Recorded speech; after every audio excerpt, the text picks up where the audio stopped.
तो मैं फार्मों में घूमना शुरू किया। जब लोग सब आराम कर रहे थे तो मैं बाइक लेकर के सभी फार्मों में घूमता था और सभी फार्मों के बारे में पूछता था, सबके पास जाता था। अब मैं अपनी फीड बना रहा हूँ तो मुझे 8 रुपये किलो का बेनिफिट मिल रहा है। जी जी। और बेनिफिट लेने के लिए कुछ ना कुछ तो करना पड़ेगा। अब ये तो है नहीं कि मैं बेनिफिट भी चाहिए और मैं फीड भी ना बनाऊँ। 1.5 साल तक मुझे कोई इमरजेंसी में कोई जानवर बेचना ना पड़े। जी। अगर मेरा जानवर बिक गया है वो मुझे मंदा बेचना पड़ेगा, इसी वजह से मेरा जो है लॉस हो सकता है उसमें। लगभग जो है महीने का कॉस्टिंग निकाला जाए तो मेरा पर डे का हिसाब लगाए तो 1600 रुपये पर डे हमारी बचत है। हाँ। एक तरह से प्रॉफिट आपका बढ़ गया सर ये। हाँ जी, हाँ जी, हाँ जी, हाँ जी। जगह जगह फार्मों में घूमा था और सभी फार्मों में मैंने कुछ ना कुछ कमियां देखी थी जी। तो मैंने उस सभी फार्मों को देखते हुए इसको सभी कमी को दूर करते हुए मैंने ये फार्म को वो किया था, बनाया था। सभी लोग बोलते थे कि लोग क्या कहेंगे। अब ये लोग तो कोई कुछ कहेगा, कोई कुछ कहेगा। अगर कोई आदमी भूखा मर रहा है, क्या लोग उसको खाने के लिए देते हैं? अपने आप ही करना पड़ता है और अपने आप ही खाएगा। तो लोग क्या कहेंगे उसे नहीं सोचना है। जी दोस्तों, अगर आप पिग फार्मिंग शुरू करना चाहते हैं या करने की सोच रहे हैं तो आप हमारा व्हाट्सएप ग्रुप ज्वाइन कर सकते हैं, जिसमें हम आपको बताएंगे आप कैसे पिग फार्मिंग शुरू कर सकते हैं। इस ग्रुप के द्वारा आप अपने एनिमल खरीद और बेच दोनों सकते हैं। साथ ही अगर आपको कोई समस्या होती है तो भी इस ग्रुप के द्वारा उसका समाधान पा सकते हैं। तो अगर आप इस ग्रुप का मेंबर बनना चाहते हैं या फिर इसको ज्वाइन करना चाहते हैं तो साल का 500 रुपये दे के आप इस ग्रुप का हिस्सा बन सकते हैं। तो दोस्तों, आज हम पहुंचे हुए हैं गाजियाबाद ज़िले में। यहाँ पर मैं आपको एक फौजी भाई का पिग फार्मर दिखाने वाला हूँ। बेसिकली पहले फ़ौज में थे, उसके बाद ये फार्मर बने और यहाँ पर एक कमाल के फार्म यहाँ पर सेटअप इन्होंने किया हुआ है। खुद की फीड बनाते हैं, कॉस्ट कटिंग कर रहे हैं और फार्म को प्रॉफिट में ज़्यादा लाने की कोशिश भी कर रहे हैं। अगर आप भी पिग फार्म शुरू करना चाहते हैं तो वीडियो आपके लिए काफ़ी इंपॉर्टेंट होने वाली है। तो चलिए वीडियो शुरू करते हैं। सर नमस्कार। नमस्कार जी। कैसे हो सर? बहुत बढ़िया जी। थोड़ा सा परिचय दीजिए हमारे दर्शकों को अपना और अपने फार्म का। मेरा नाम अनिल कुमार है, मैं आर्मी से रिटायर्ड हूँ। मेरा गांव जोया है जो ज़िला गाजियाबाद में पड़ता है। मैं एनटीपीसी में जॉब भी करता हूँ पार्ट टाइम। अनिल जी, पहले फ़ौज की नौकरी करी, फिर एनटीपीसी में नौकरी कर रहे हैं अभी आप। तो पिग फार्म का विचार आपको कैसे आया? क्योंकि आपकी जॉब है, पेंशन भी आ रही होगी तो आप तो चाहे आराम से रह भी सकते हैं। तो फार्म का विचार कैसा आया आपको ये? देखो, ज़रूरतों का तो कोई सीमा ही नहीं है। ज़रूरतें तो बढ़ती रहती हैं आदमी के समय के मुताबिक। लेकिन उसके बाद जो है अब पैसा भी चाहिए और लॉकडाउन हुआ था हमारे देश में। उस समय पे हर एक बिजनेस बंद हो गए थे जी। मैंने भी 2-3 बिजनेस किए थे, प्रॉपर्टी का बिजनेस करता था, लेकिन वो सब बंद हो गए थे और सब हाथ पे हाथ धर के बैठ गए थे। तो मैं एक यूट्यूब में वो देख रहा था पिग फार्म के बारे में, तो मैंने उसको वीडियो को देखा। फिर मैं कई वीडियो देखा, फिर उसके बारे में मुझे कुछ ज़्यादा वो लगा कि हाँ ये ठीक है काम करने। तो मैं फार्मों में घूमना शुरू किया। जब लोग सब आराम कर रहे थे तो मैं बाइक लेकर के सभी फार्मों में घूमता था और सभी फार्मों के बारे में पूछता था, सबके पास जाता था और वहाँ उनसे मिलता था, फार्मरों से मिलता था, उनके मालिकों से मिला मैं। तो काफ़ी मुझे अच्छा लगा ये, इसलिए मैंने इसको पिग फार्म को किया। अनिल जी, आप बिल्कुल ही डिफरेंट तरीके से कर रहे हैं। यानी हम देखते हैं फार्म पे जाके लोग फीड खरीदते हैं, आप यहाँ एक्सपेरिमेंट कर रहे हैं, फीड बना भी रहे हैं, मतलब फार्म को प्रॉफिट में लाने की कोशिश आप कर रहे हैं। तो ये मैनेजमेंट मतलब कुछ ज़्यादा पैसा बचाना चाह रहे हैं या फिर ये अच्छी बात है कि आप खुद अपना फीड बना रहे हैं? हमें एक एक चीज़ को बचाने का पता होना चाहिए कि कौन सी चीज़ को कहाँ कैसे बचेगी। और आराम तो सभी को चाहिए, मुझे भी आराम चाहिए। मैं फीड बनाई लाऊंगा तो मुझे 8 रुपये किलो का बेनिफिट नहीं मिलेगा। अब मैं अपनी फीड बना रहा हूँ तो मुझे 8 रुपये किलो का बेनिफिट मिल रहा है जी जी। और बेनिफिट लेने के लिए कुछ ना कुछ तो करना पड़ेगा। अब ये तो है नहीं कि मैं बेनिफिट भी चाहिए और मैं फीड भी ना बनाऊँ। तो इसलिए मैंने अपना फीड खुद बनाता हूँ। और मैं जिस दिन से आया हूँ, हमारे एक यूट्यूबर थे योगेश तोमर जी, उन्होंने मुझे सलाह दी थी और वे भी फीड खवाते थे। लेकिन उस दिन के बाद में जब कॉस्टिंग देखी थी तो लगभग उनके यहाँ 20 लाख रुपए महीने का जो है कॉस्टिंग ज़्यादा पड़ रही थी फीड खवाने से। तो उन्होंने अपनी बनानी शुरू करी, तो मैंने भी जो है अपनी भी बनाता था जब से। जी जी। तो अनिल जी, कितना समय आपको हो गया इसको करते हुए? मैं 3 साल कंप्लीट हो गए, चौथा साल मेरा चल रहा है। फार्म को चलाते हुए। आपकी फीड जो मैनेजमेंट है वो भी देखेंगे, क्या क्या आप उसमें डाल रहे हो, क्या क्या बना रहे हो।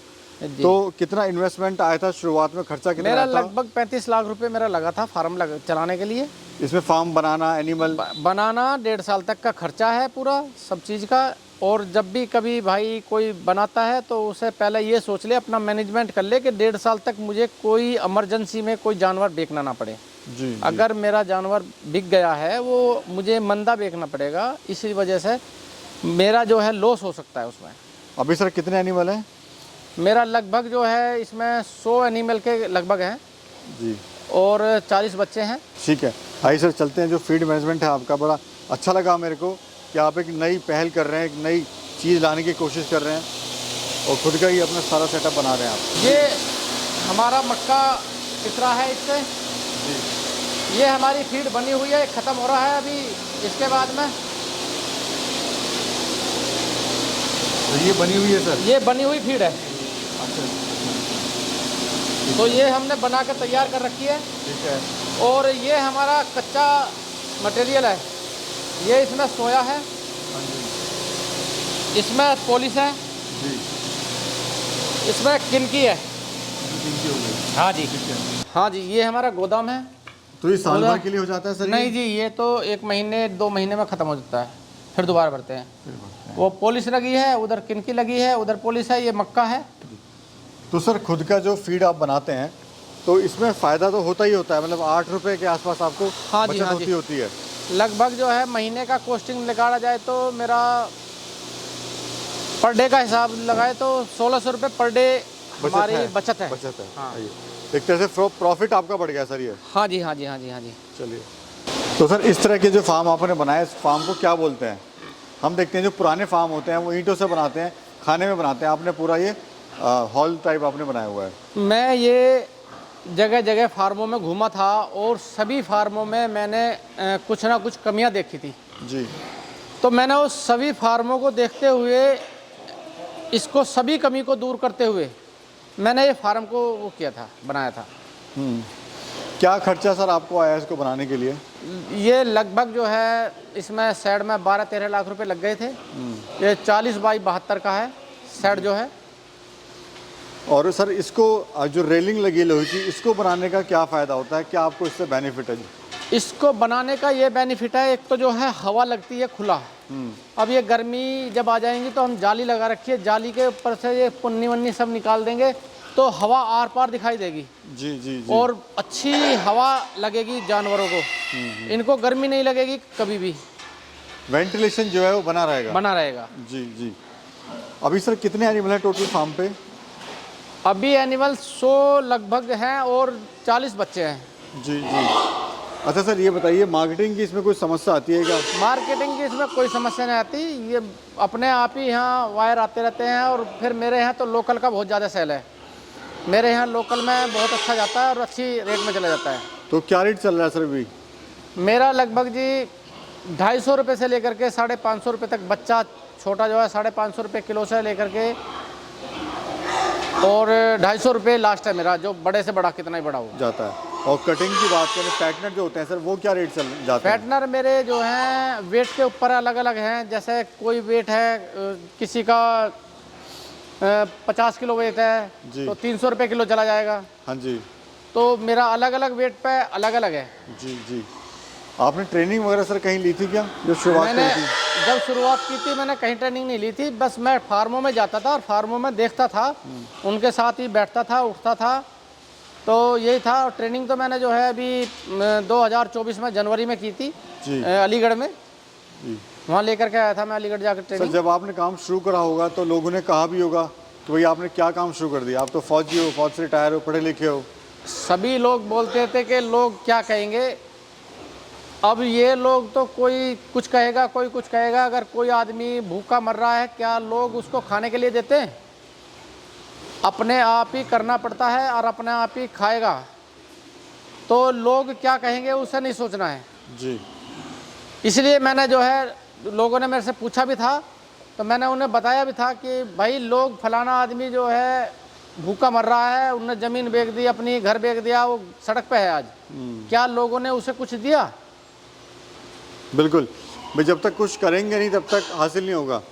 जी। अच्छा सर ये बताइए कि अभी प्रॉफिट आप कितना ले लेते हैं ऑल ओवर? लगभग 20-25% जो है प्रॉफिट मिल ही जाता है।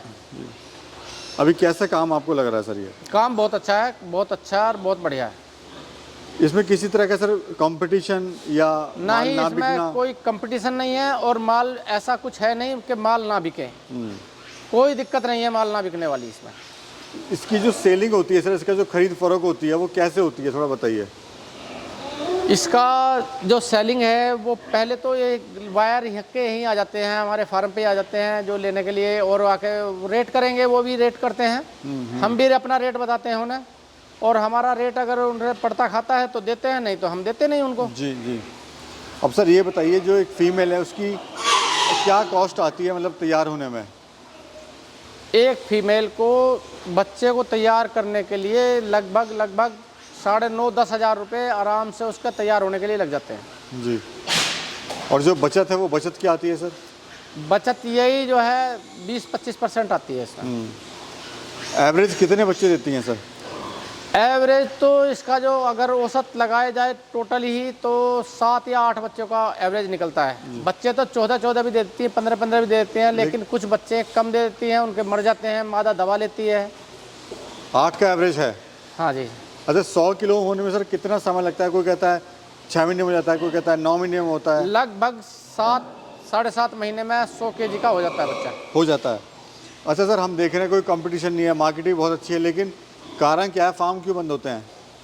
फार्म बंद होने के कई कारण हैं सर। एक तो जो है हम फीड को खवा रहे हैं, हमने अपने बजट का मेंटेन नहीं किया, हमने जो है बजट के बारे में सोचा नहीं पहले, और हम फार्म खोल लिया। हमारी गुंजाइश तो थी 10 मादा रखने की, हमने 20 मादा से फार्म कर लिया, तो 20 मादा का जो एवरेज बैठता है अब वो डबल बैठेगा। और हमारा जो है उस समय पे ये नहीं था कि हमारे जो है 10 लाख रुपए लगने हैं, तो हमारे पास जो है लगा दी हमने, जो हमने उसका एस्टीमेट बना दिया है वो 1.5 साल का, वो 20 लाख रुपए का है।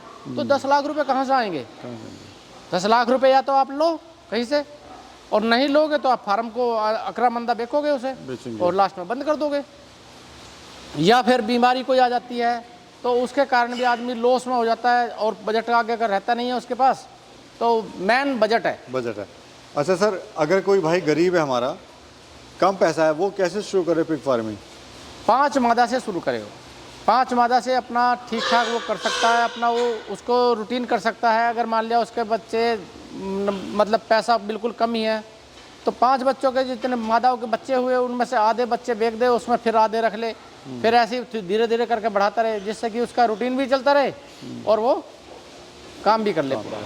और बाकी अगर कोशिश करे, अगर खुद की फीड बना सकता है तो वो सबसे बेस्ट है सर। सबसे बेस्ट है, उससे बेस्ट कुछ नहीं है, क्योंकि फीड में ही सबसे ज़्यादा पैसा सर खर्च होता है। फीड में ही। और जो फीड हम लाते हैं उसे, हम कंपनी की फीड लाई हमने, अगर थोड़ी सी गिल्ली हो गई तो वो उसे खा नहीं सकता उसे जानवर, जी जी जी, उसको फेंकना ही पड़ेगा। और हमारी फीड अगर बची हुई है और पानी भर दिया है तुमने तो उसको भी चाट के खा जाएगा। जी जी। अच्छा सर ट्रेनिंग कहाँ से ली जाए सर, ये बताइए, प्राइवेट से लें कि सरकारी संस्था से लें? ट्रेनिंग जो है इसकी सरकारी संस्था से लेनी चाहिए। अलीगढ़ जाइए, अलीगढ़ से, अब जैसे यूपी का है तो अलीगढ़ है, अलीगढ़ में जाइए, बैठिए, और उसके बाद तो ट्रेनिंग तो मेन ट्रेनिंग तो अपने फार्म से ही मिलती है। जो भी कुछ सीखना है अपने फार्म से सीखोगे, प्रैक्टिकली बेसिकली। प्रैक्टिकली जो बेसिक है वो वहाँ भी। हाँ जी जी जी। अच्छा सर ये जो आपकी ब्रीड है कौन सी ब्रीड है, क्या बोलते हैं इसको? ये लार्ज वाइट है। हाँ जी। और हेम्पशायर है और एक ड्यूरो का है। खासियत क्या होती है सर इसकी? ये लार्ज वाइट जो थोड़ा सा लंबा और लंबेट होता है, ज़्यादा है, बढ़िया होता है। और जो है इसका F1 होता है, वो F1 थोड़ा सा वजन ज़्यादा होता है, उसमें वजन बढ़ता है उसमें ज़्यादा। बाकी जो है F1 किसी चीज़ के ब्रीड को हाइब्रिड बनाना तो उसके लिए वो वेट जल्दी गेन करता है। जी जी, ये बेनिफिट होता है। बाकी ये ब्रीड जो है कामयाब है फार्म पे? हाँ जी जी। सर आप ये सदाबहार ब्रीड है? हाँ जी। सर आप क्या संदेश देना चाहते हैं हमारे जो दर्शक आपको देख रहे हैं? देखो जो भी लोग अगर देखो परेशान हैं और कहीं बिजनेस नहीं, देखो बिजनेस करने के लिए मार्केट में हर एक कंपटीशन है, हर एक तरह से कंपटीशन है। अब कंपटीशन में अगर आप उतर सकते हो तो कंपटीशन कर सकते हो तो आप बाज़ार में मार्केट में उतरो, और नहीं तो इससे जो है ये आराम का है मामला, अपना आराम से आए और करे और उसके बाद अपना आराम से रहे, बिजनेस चल ही रहा। सभी बिजनेस में 15 से 20% तक मिलता है, इसमें भी इतना ही मिल रहा है। इसमें उतना ही है। चलिए सर, बहुत बहुत शुक्रिया और बहुत बहुत धन्यवाद सर, आपने समय दिया और बहुत ही अच्छी जानकारी हमारे किसान भाई को देने की कोशिश करी। नमस्कार सर। नमस्कार।